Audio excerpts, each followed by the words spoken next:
mont Sion, et avec lui 144 000 personnes, qui avaient son nom et le nom de son père écrit sur le front. J'entendis du ciel une voix qui ressemblait au bruit de grosses eaux, au grondement d'un fort coup de tonnerre. Le son que j'entendis était aussi celui des joueurs de harpe jouant leur instrument. Ils chantaient un cantique nouveau devant le trône, devant les 4 êtres vivants et les anciens. Personne ne pouvait apprendre ce cantique, excepté les 144 000 qui avaient été rachetés de la terre. Ce sont ceux qui ne se sont pas souillés avec des femmes. En effet, ils sont vierges. Ils suivent l'agneau partout où il va. Ils ont été rachetés d'entre les hommes comme la première part réservée à Dieu et à l'agneau. Oui, ils sont cette compagnie spéciale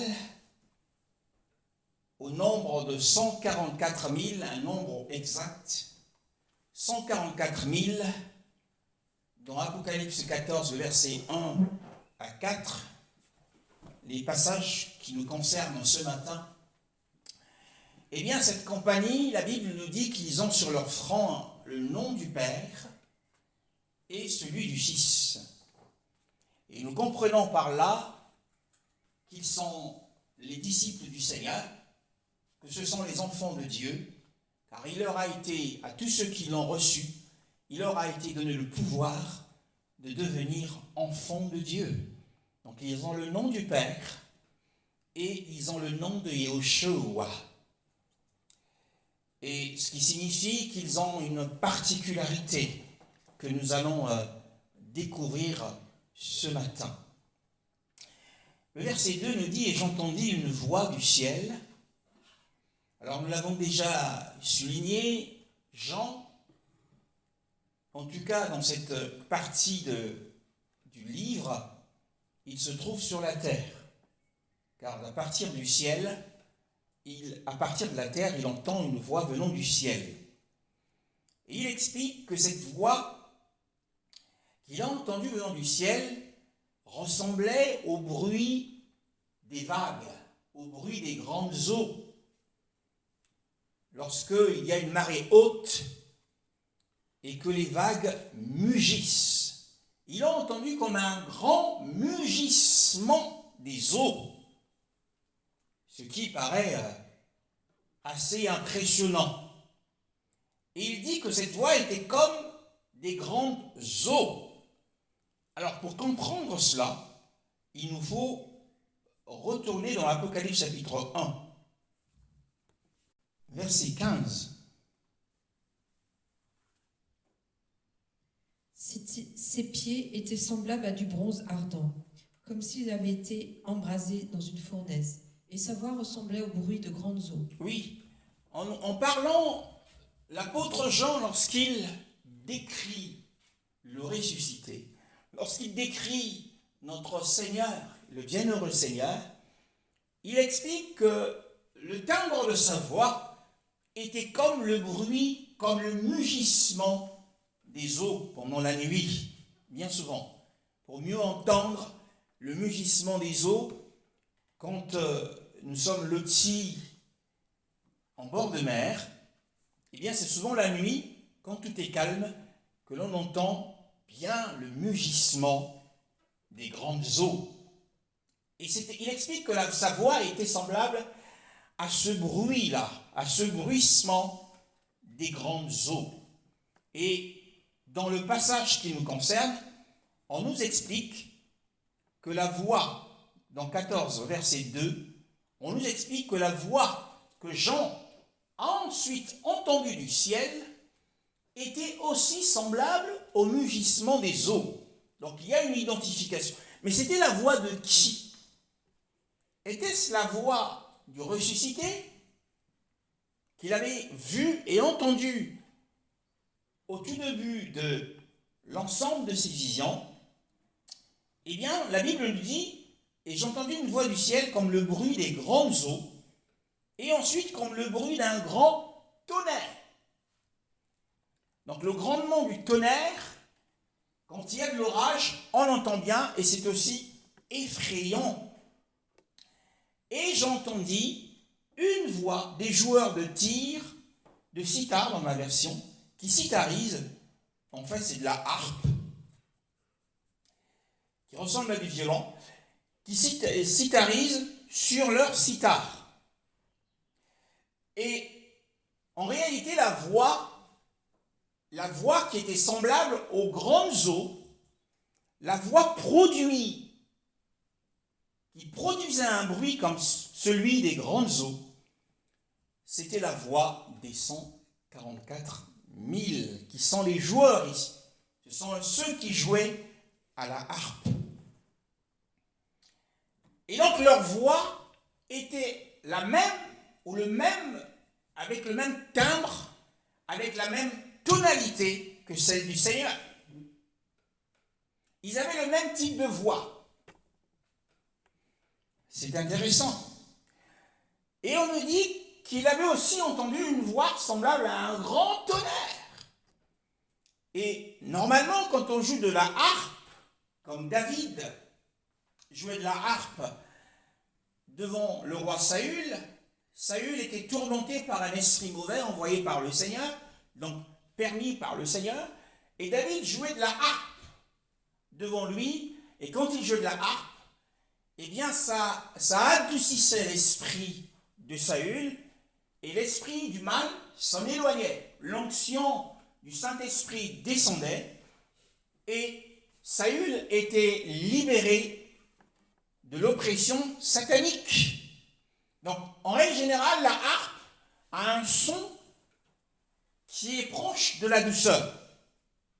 Mais ici, le son de la harpe était semblable à un grand tonnerre, montrant à quel point ces hommes constituaient une compagnie spéciale. Donc leur voix était semblable à celle du Fils de l'homme, de Yeshua. À les entendre, on aurait cru que c'était le Seigneur qui parlait. Et ça, c'est merveilleux. La Bible nous dit ensuite, alors, en fait, qu'est-ce que cela signifie? Eh bien, cela signifie tout simplement qu'ils avaient une telle étroite relation avec le Seigneur qui lui ressemblait. Et ils avaient tellement fréquenté le Seigneur que leur voix était semblable à celle du Seigneur. Bien souvent, c'est ce qui arrive. Quand tu côtoies quelqu'un longtemps, que tu apprécies la personne, sans même le vouloir, on va avoir quelque part un timbre de voix qui ressemble à cette personne-là. On va commencer à parler comme cette personne-là. Donc cela montre à quel point leur relation avec le Seigneur était tellement étroite. C'était des petits Jésus, en quelque sorte. C'était des petits Jésus. Voilà, des petits Christ. Parce que les disciples du Seigneur furent appelés pour la première fois chrétiens, parce que les hommes qui les voyaient, quand les hommes les voyaient ces chrétiens, ça leur rappelait la personne de Jésus. Ils ressemblaient tellement à Jésus, alors ils furent appelés chrétiens. Donc ceux-ci étaient des chrétiens. Beaucoup sont des enfants de Dieu, mais ici, on a affaire à des chrétiens, comme Christ. Et la Bible nous dit au verset 3, ils chantent, non seulement c'est des joueurs de harpe, mais ensuite ils chantent comme un cantique nouveau, et ils sont devant le trône. Souvenez-vous, nous l'avons dit, la montagne de Sion sur laquelle ils sont, c'est la montagne qui porte la nouvelle Jérusalem. Nous aurons l'occasion d'étudier la nouvelle Jérusalem qui est la cité qui recevra tous les rachetés pour l'éternité future. Mais dans l'entretemps, dans l'intervalle du temps, la Nouvelle Jérusalem doit recevoir les ressuscités pour le repas des noces de l'agneau. Ensuite, ils devront revenir sur terre. Mais ici, donc il y a cette compagnie, 144 000 personnes, qui ont des harpes. Ce sont des très bons joueurs, il faut les entendre. Ensuite, mais c'est aussi des très bons chanteurs. La Bible dit qu'ils chantent un cantique nouveau. Ils chantent un cantique nouveau. Devant le trône et devant les 4 êtres vivants. Qui sont les 4 êtres vivants? Il y a ces 4 êtres vivants. Certains ressemblent, il y a un qui ressemble à un lion, un autre ressemble à un aigle, un autre ressemble à un bœuf, et un autre encore, le dernier, il ressemble à l'homme.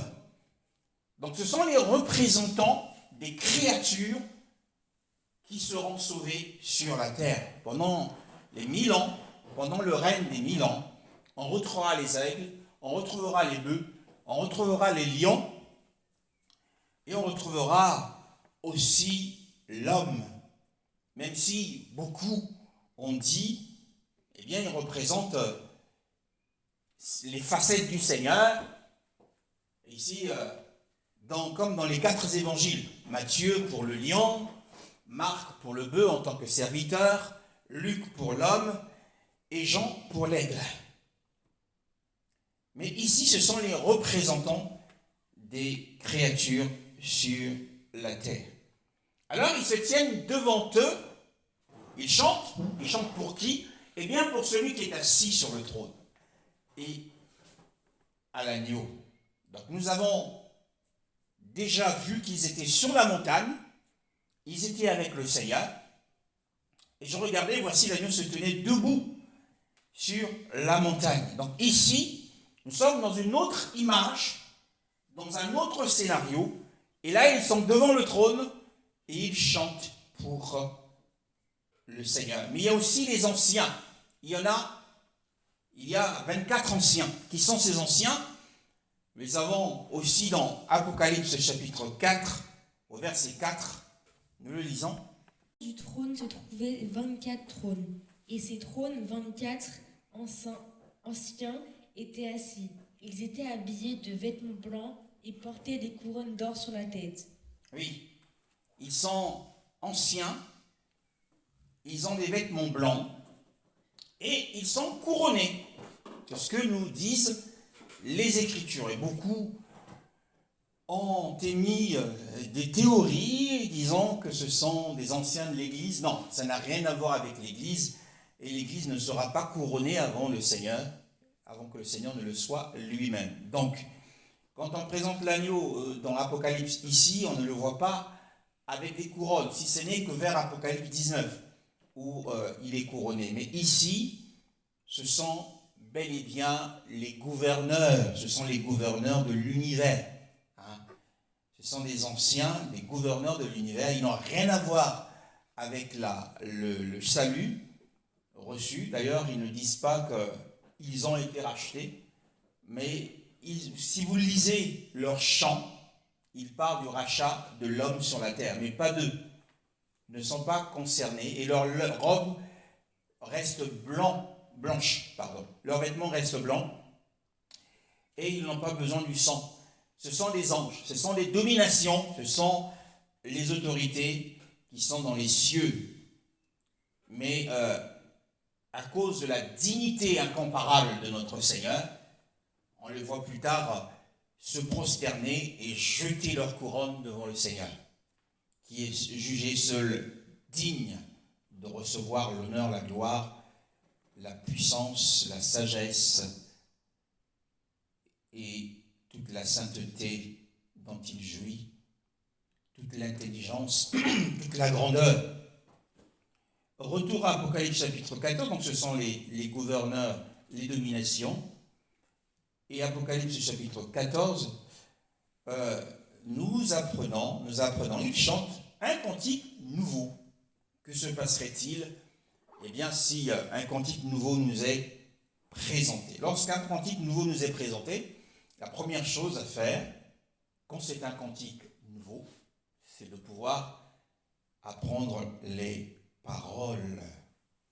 Mais la Bible nous dit que tous ceux qui étaient présents, tous les sauvés qui étaient présents ce jour-là, personne ne fut rendu capable de comprendre ne serait-ce qu'un seul mot de ce chant. Wow. En dehors d'eux, personne ne pouvait apprendre ce chant. Personne ne pouvait apprendre un seul couplet ou un seul refrain de ce chant. Pourquoi? Pourquoi est-ce que c'était un chant particulier? Pourquoi pour eux, seuls, il leur fut donné d'utiliser les paroles de ce chant? Il n'y avait que eux, il n'y avait que cette compagnie de 144 000 dans tout le ciel. Que ce soit les anges, que ce soit tous les rachetés qui étaient dans le ciel, aucun homme ne fut rendu capable d'apprendre ce chant, ni de le comprendre les paroles. Pourquoi?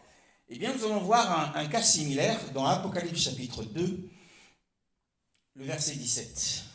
Que celui qui a des oreilles écoute ce que l'Esprit dit aux églises. Au vainqueur, je donnerai à manger de la manne cachée et je lui donnerai un caillou blanc. Sur ce caillou est écrit un nom nouveau que personne ne connaît, si ce n'est celui qui le reçoit.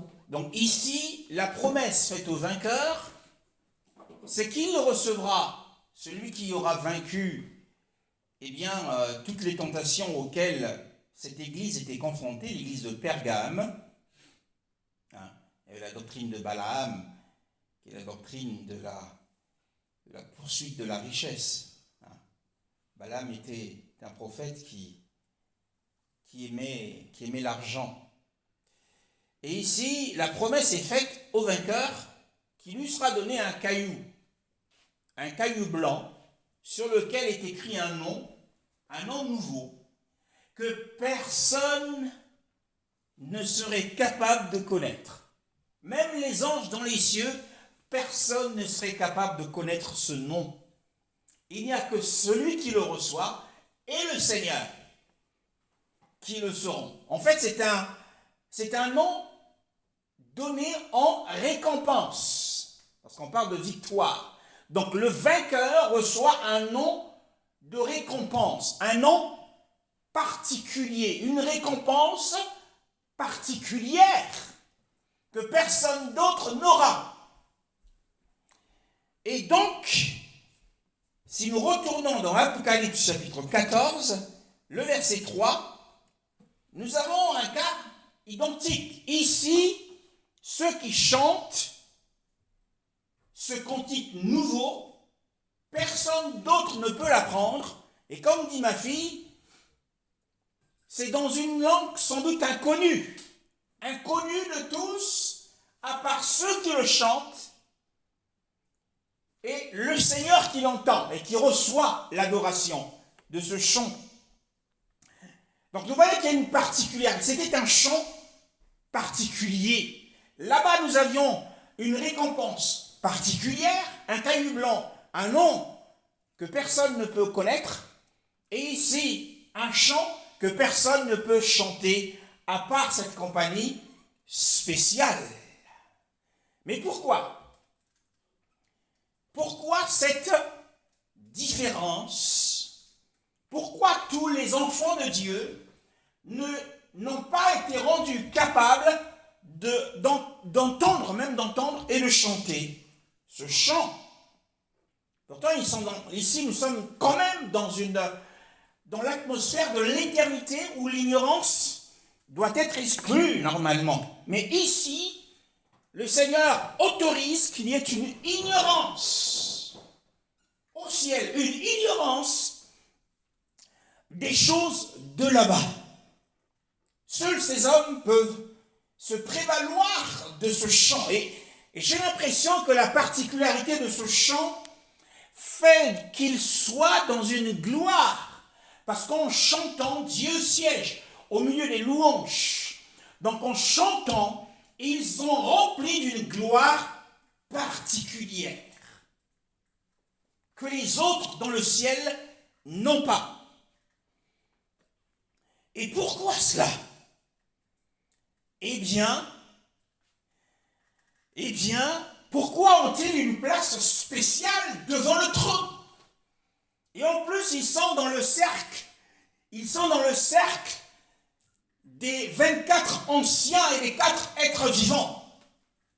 Dans le cercle des 24 qui entourent le trône principal, parce qu'il y a 24 trônes autour du trône, nous l'avons lu dans Apocalypse 4:4, et le trône principal est au milieu. Et ensuite, on a les 4 êtres vivants, mais eux, ils sont dans cette place spéciale, cette compagnie de 144 000. Pourquoi? C'est la question qu'il faut se poser. Pourquoi eux et pourquoi pas nous? On serait tenté d'être jaloux. Pourquoi eux et pourquoi pas nous? Eh bien, la réponse est simple. S'ils ont obtenu, comme le vainqueur d'Apocalypse de l'église de Pergame avait obtenu un caillou blanc avec un nom particulier, ceux-ci ont reçu le privilège. Ils ont obtenu un privilège également différent à cause de la vie qu'ils ont menée étant sur la terre. Ils ont mené une vie sur terre qui était différente de la vie de tous les disciples, de tous les enfants de Dieu dans le monde et de toutes les générations. C'est parce que leur vie était différente, parce qu'ils s'étaient mis à part différemment des autres enfants de Dieu. Alors les voilà ayant atteint une hauteur de gloire que personne d'autre ne peut atteindre. Wow. Maintenant, nous sommes assez curieux. Mais est-ce que parmi les rachetés, les gens n'étaient pas tentés d'apprendre ce chant? Est-ce qu'ils avaient, eux-mêmes qui chantaient, les avaient-ils appris? Ou est-ce qu'ils ont chanté spontanément? Mais c'est aussi un grand miracle que de chanter spontanément un chant nouveau sans l'avoir appris. Deutéronome 26, le verset 1 à 5. Lorsque tu seras entré dans le pays que l'Éternel, ton Dieu, te donne en héritage, lorsque tu le posséderas, il y sera installé, tu prendras les premiers de tous les produits que tu retireras du sol dans le pays que l'Éternel, ton Dieu, te donne. Tu les mettras dans une corbeille et tu iras à l'endroit que l'Éternel, ton Dieu, choisira pour y faire résider son nom. Tu te présenteras au prêtre alors en fonction et tu lui diras: je déclare aujourd'hui à l'Éternel, ton Dieu, que je suis entré dans le pays que l'Éternel a juré à nos ancêtres de nous donner. Le prêtre prendra la corbeille de ta main et la déposera devant l'autel de l'Éternel, ton Dieu. Voilà. Donc, lorsqu'il devait se présenter devant le prêtre, il y avait donc une formule à reciter. Le verset 3 nous dit: et tu diras, Yahweh, je déclare aujourd'hui à Yahweh, ton Elohim, que je suis entré sur la terre que Yahweh a juré à nos pères de nous donner. Donc il y avait une parole, une formule à réciter et des paroles à apprendre par cœur. Mais les 144 000 ne les avaient pas apprises par cœur, ces paroles. Mais ils ont chanté sous l'inspiration du Saint-Esprit. Et ce chant était inaccessible aux autres sauvés. Mais pourquoi cela? Nous l'avons dit, c'est parce que leur vie était différente de celle des autres sauvés. C'est pour cette raison qu'il était impossible aux autres sauvés d'apprendre ce chant. Alors, comme nous l'avons dit, ce chant a une gloire particulière, puisque là où règne, là où l'on chante bien de tout cœur, le Seigneur est au milieu de ses champs et sa gloire apparaît. Et ces hommes ont donc été délivrés, bien entendu. Ils chantent aussi, on peut s'y l'imaginer, ils sont en train de chanter leur délivrance après avoir été délivrés de la terre et des soucis de la terre. Ils peuvent être en adoration devant le Seigneur pour lui dire merci. Pour lui dire merci de les avoir rachetés de la terre, de les avoir délivrés. Bien-aimés dans le Seigneur. Alors, nous avons dit que leur vie était particulière, leur vie était différente des autres, non pas des païens du monde, mais les autres enfants de Dieu, car ils sont une classe spéciale. Eh bien, en quoi leur vie était différente? Verset 4. Ce sont ceux qui ne sont pas souillés avec des femmes. En effet, ils sont vierges. Ils suivent l'agneau partout où il va. Ils ont été rachetés d'entre les hommes comme la première part réservée à Dieu et à l'agneau. Oui, ils ont été rachetés. Rachetés comme les prémices. Rachetés comme les premiers-nés de l'Église. Donc ceux-là, il n'y a pas que, encore une fois, nous précisons, il n'y a pas que qui feront partie de la première résurrection. Il y a aussi les martyrs. Il y a aussi beaucoup d'autres saints qui auront vraiment marché avec le Seigneur. Donc c'est une compagnie spéciale que le Seigneur présente. Mais ils ne forment pas un tout complet, mais c'est juste une partie de ceux qui constituent l'offrande du premier-né pour Elohim et pour l'agneau. Alors, quelle était leur vie différente de celle des autres enfants de Dieu? C'est que eux, ils ne se sont pas souillés avec les femmes, car ils sont vierges. Ah. Alors, car ils sont vierges. Qui sont-ils? Bon, on va tout de suite penser. Il y en a qui vont spiritualiser ce passage. Il y en a qui diront, ce sont les femmes ici représentent les idoles. Non. On va revenir. Il n'y a pas à spiritualiser ce passage. C'est à l'apprendre, cette parole, au pied de la lettre. De quelle virginité dont il est question ici? De quelle virginité dont il est question ici? Alors, quitte à vous surprendre, nous allons lire Matthieu chapitre 19, le verset 4 à 6. Vous pouviez supporter de ma part un peu de folie. Mais oui, supportez-moi. En effet, je suis jaloux de vous, de la jalousie de Dieu, parce que je vous ai fiancé à un seul époux, pour vous présenter à Christ comme une vierge pure. Oui. En fait, ce n'est pas Matthieu 11, Matthieu 19, 4 à 6 que nous lisons en premier. Nous lisons dans 2 Corinthiens chapitre 11, le verset 1 à 2. Et ensuite, nous lirons Matthieu 19. Ici, l'apôtre Paul nous explique que, nous sommes dans une période de fiançailles. Nous sommes les fiancés du Seigneur jusqu'au moment de la présentation, parce d'ailleurs, cette présentation, il l'explique et la montre dans le livre d'Éphésiens chapitre 5, de nous présenter à Christ sans tache ni ride, une église glorieuse. Donc il explique que nous sommes dans cette période de fiançailles jusqu'au moment de la présentation. Puis, il nous apprend que nous sommes ceux qui sont dans la foi, ceux qui ont cru au Seigneur, ceux qui se sont fait baptiser, sont des vierges pures. Nous sommes des vierges pures.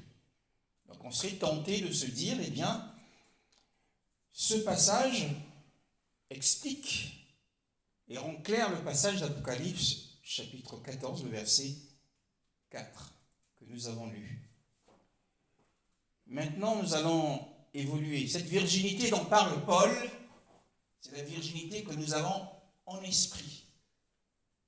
Nous sommes spirituellement vierges, nous sommes des vierges purifiées par le sang de Jésus. Nous sommes de nouvelles créatures ayant la nature divine en nous. Mais Matthieu 19, à partir du verset 4 à 6, puis 10 à 12, nous explique de quelle virginité dont il est question. Il répondit, « N'avez-vous pas lu que le Créateur au commencement a fait l'homme et la femme, et qu'il a dit, c'est pourquoi l'homme quittera son père et sa mère et s'attachera à sa femme, et les deux ne feront qu'un. Ainsi, ils ne sont plus deux, mais ne font qu'un. Que l'homme ne sépare donc pas ce que Dieu a uni. » Verset 10 à 11. Ses disciples lui dirent, « Si telle est la condition de l'homme vis-à-vis de la femme, il vaut mieux ne pas se marier. » Il leur répondit, « Tous ne comprennent pas cette parole, mais seulement ceux avec qui cela est donné. En effet, il y a eu des eunuques qui le sont dès le ventre de leur mère. D'autres le sont devenus par les hommes. Et il y en a qui se sont fait eux-mêmes eunuquer, à cause du royaume des cieux. Que celui qui peut comprendre, comprenne. » Que celui qui peut comprendre, comprenne. Alors, le verset 4 à 6 remet les pendules à l'heure. Le Seigneur remet les pendules à l'heure.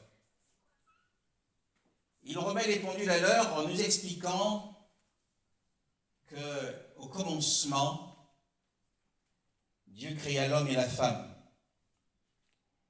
Et les deux forment une seule chair. Et il ajoute, en guise d'avertissement,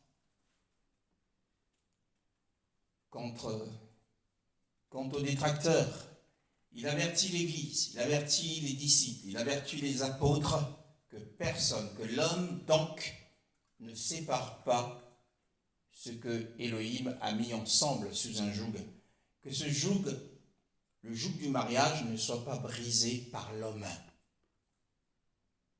Ce qui signifie que le Seigneur annule, parce que dans la loi de Moshe, il leur avait été permis, à cause de la dureté de leur cœur, de procéder au divorce, à la répudiation. Mais le Seigneur vient pour annuler l'enseignement sur le divorce de la loi. Il annule cet enseignement. Et donc, quiconque divorce d'une femme devient un contrevenant, devient celui qui a franchi la ligne imposée par le Seigneur lui-même. Celui qui brise le joug du mariage, eh bien celui-là n'est pas dans la volonté parfaite du Seigneur. Donc il annule cela, que l'homme donc ne sépare pas ce que Elohim a mis ensemble sous un joug. Ça, c'est la parole du Seigneur. Ensuite, il poursuit au verset 10. Ses disciples, qui étaient étonnés par ce nouvel enseignement, qui avait l'air d'être marqués, choqués, il dit, si telle est la condition de l'homme à l'égard de sa femme, même si tout ne va pas, il ne convient pas de se marier. Il est plus avantageux, peut-être que c'est encore Pierre qui a dû prendre la parole, pour dire, il est donc plus avantageux de ne pas se marier. Le Seigneur leur répond en disant, mais il leur dit, tous ne laissent pas un espace à cette parole. Beaucoup ne sont pas d'accord. D'ailleurs, on le voit dans les faits, beaucoup ne sont pas d'accord avec le Seigneur au sujet du divorce et du remariage. Tous ne laissent pas un espace à cette parole, mais ceux-là à qui c'est donné. Donc il y a un don spécial. Il explique d'ailleurs quel est ce don, quelle est cette parole, quelle est cette compagnie, quel est ce groupe, quel est cet homme à qui cette parole, ce don de grâce spéciale a été donné. Il explique au verset 12, car a une valeur explicative. Il y a des eunuques qui sont nés ainsi du ventre de leur mère, et il y a des eunuques qui ont été castrés par les humains. Il y en a dans toutes les sociétés. Il y en a eu dans toutes les générations, et il y en a eu dans toutes les sociétés des castrés physiques, chimiques. Et il y a des eunuques qui sont eux-mêmes castrés à cause du royaume des cieux, du royaume millénaire, que celui qui est capable de laisser un espace, laisse un espace.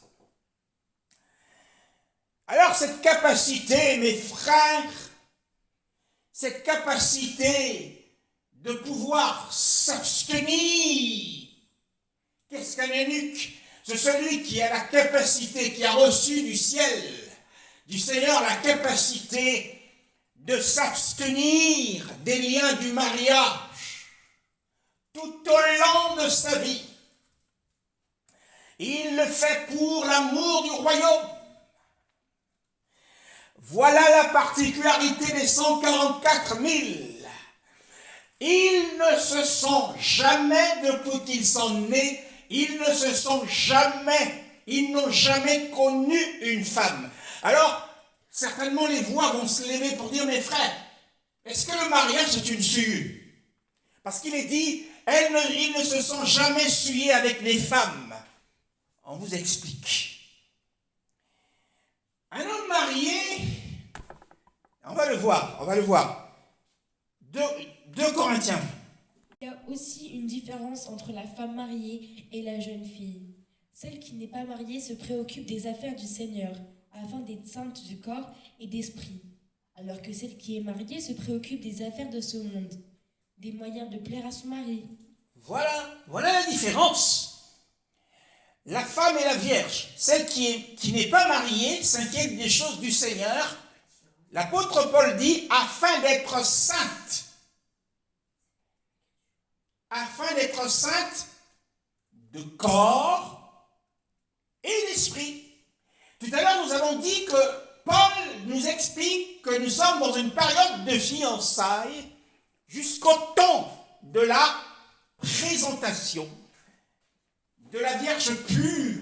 Nous sommes purs et notre virginité, elle est spirituelle.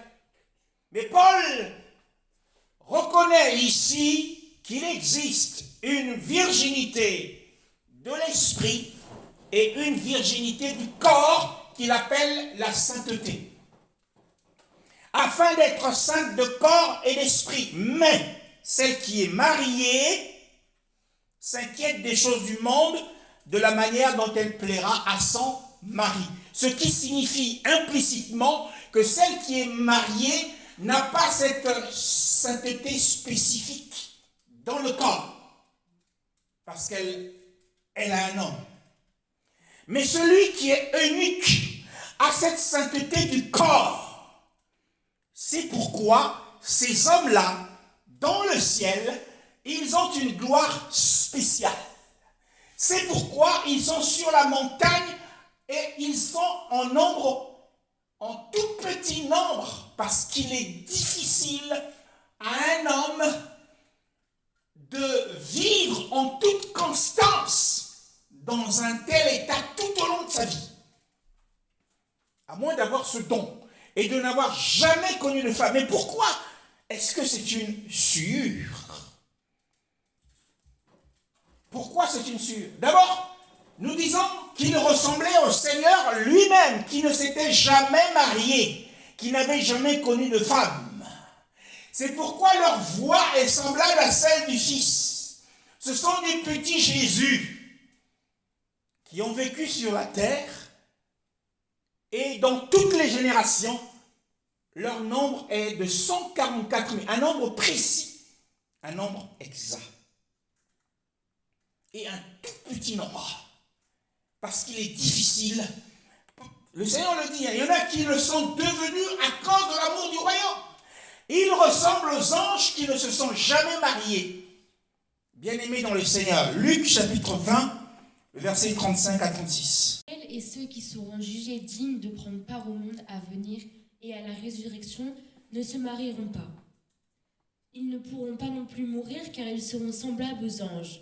Et ils seront enfants de Dieu en tant qu'enfants de la résurrection. Voilà. Donc ils sont jugés dignes d'avoir part à l'âge qui vient, c'est-à-dire l'âge du royaume. De 1000 ans, c'est la parenthèse dans le plan de Dieu, avant l'éternité future. Et pendant les 1000 ans, Satan sera lié et jeté dans l'abîme. Il y sera pendant 1000 ans. Il n'y aura plus de tentation sur la terre. Et donc, les anges ne se marient pas et ne prennent pas de femme. Il dit car ils ne peuvent pas mourir parce qu'ils sont semblables aux anges et qu'ils sont fils d'Élohim et étant fils de la résurrection. Donc voilà la gloire de ces eunuques qui sont de 144 000. Sans doute qu'il y aura peut-être des moines qui ne se sont jamais prosternés devant les images, devant les statues. Il y aura peut-être des prêtres aussi, mais c'est difficile de voir un prêtre qui ne se prosterne pas devant les statues. Mais en tout cas, il s'agit d'une compagnie spéciale qui reçoivent une grâce spéciale.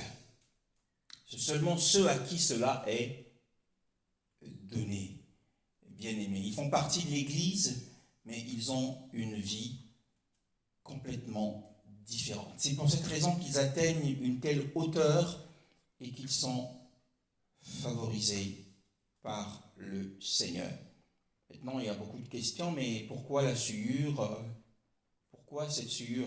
On va lire dans Luc chapitre 1, verset 15. Car il sera grand devant le Seigneur.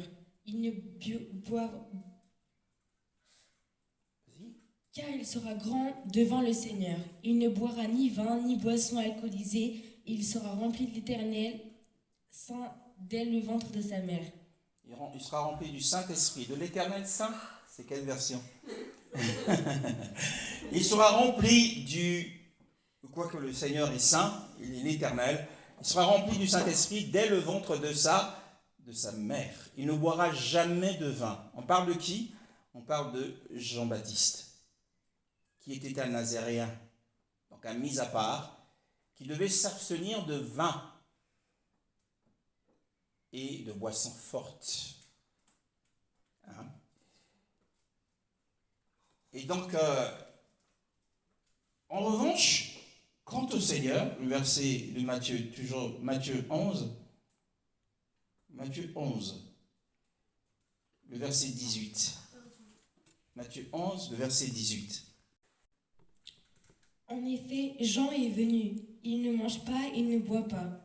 Et l'on dit, il a un démon. Le Fils de l'homme est venu. Il mange et il boit. Et l'on dit, c'est un glouton et un buveur, un ami des collecteurs d'impôts et des pécheurs. Mais la sagesse a été reconnue juste par ses enfants. Oui, dans ma version, on dit, voici un homme vorace et un buveur de vin. On dit du Seigneur qu'il buvait du vin. Mais Jean n'avait pas le droit. Gabriel, quand il se présente à Zacharie, il lui dit, il ne boira pas de vin ni de liqueur forte. Mais que se serait-il passé si Jean, pendant son parcours, avait pris du vin? Il aurait rompu son vœu et sa consécration aurait pris un coup parce que le vin pour lui était une souillure, et pas pour le Seigneur. On dit que le Seigneur lui-même dit qu'il buvait du vin. Donc, le mariage n'est pas une souillure pour ceux qui se marient, mais pour celui qui a reçu la parole d'être un eunuque. Tu comprends? Pour être un eunuque, se marier, c'est une souillure. À cause du don spécial. Le don spécial de Jean, c'était d'être nazaréen. Pourtant, le vin en lui-même, ce n'est pas illégitime. Paul, d'ailleurs, il dit à Timothée, fais usage d'un peu de vin à cause de tes fréquentes indispositions. Un autre passage, celui de l'Exode, chapitre 11, verset 15. Peuple, soyez prêts dans 3 jours. Ne vous approchez d'aucune femme. Voilà. Il devait se présenter devant le Seigneur. Même les hommes mariés ne devaient pas aller avec leurs femmes. Ils devaient s'abstenir du devoir conjugal. Parce que si quelqu'un avait enfreint à cette consigne, le Seigneur ne se serait pas présenté le 3e jour. Il y aurait eu un homme impur et souillé parmi eux. Pourtant, ils étaient mariés. Donc, dans certaines circonstances, cette légitimité devient impureté. Donc là, en quelque sorte, ils devaient être jeunes. Comme il est dit à l'homme et à la femme, quand ils sont jeunes, de se séparer pour un temps qui leur permette de vaquer à la prière. Ensuite, ils peuvent se remettre ensemble. Donc, ces hommes s'étaient abstenus tout au long de leur vie. C'était une grande abstinence pour toute la vie. Et ils ressemblaient au Seigneur, ils ressemblaient aux anges. Et nous voyons dans Apocalypse 19, c'est Apocalypse 19, le verset 15. Nous voyons qu'il y a un commandement spécial. Et donc cette compagnie a été établie dans une permanence, dans un commandement spécial permanent tout au long de leur vie, jusqu'à ce qu'ils soient sur la montagne de Sion. Et c'est la force de la grâce qui leur a permis d'atteindre cette hauteur. Que cela nous éclaire et nous rassure qu'il n'y aura pas que 144 000 qui seront avec le Seigneur sur la montagne de Sion. Il y aura bien d'autres, mais ça, c'est une compagnie spéciale. Que le Seigneur nous bénisse. Amen.